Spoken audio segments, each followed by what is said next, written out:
It's been a minute since I've been here talking about true news, but as it seems like the possibility of war is more real every moment, I thought that I would at least point you at some news sources to check throughout all of this. So that way you're not getting everything that you need from social media, even though that does seem to be the trend these days, according to recent surveys. First, I'll remind you of the two major news agencies that are kind of global and fairly um, objective in their coverage. They don't have as much of a leaning as some of the others. So you've got AP News, which is actively covering the conflict in Israel and Iran. We also have Reuters, which is doing a very in-depth look.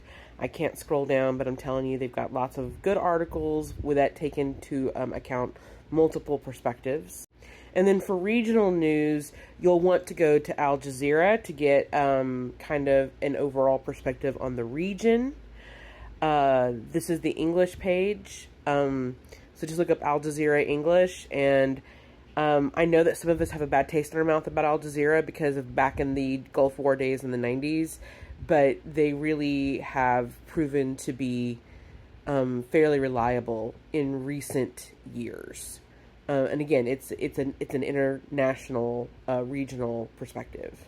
All right, so if you're looking for something that's specifically from Iran, as far as I'm aware, if I understand correctly, we have the Islamic Republic News Agency.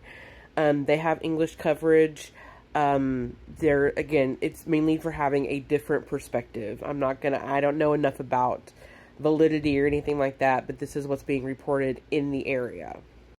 And then finally, this is from Israel itself. This is, I want to say it's Haaretz. If I said that wrong, I really apologize. I don't know enough about it, except to say that it is Israeli news from their perspective. I want to make it clear that I believe Israel should exist and that Israel has a right to defend itself. I do not feel like they have the right, however, to behave the way that they are in Gaza, and I am highly suspect of what they're doing with Iran and how the U.S. is getting wrapped up in that. But again, I'm not fully informed because I've just started looking at the news from multiple sources, so I encourage you to do the same. Take care of yourselves. Think good thoughts for the world, and hope that we figure out how to find our way out of this madness.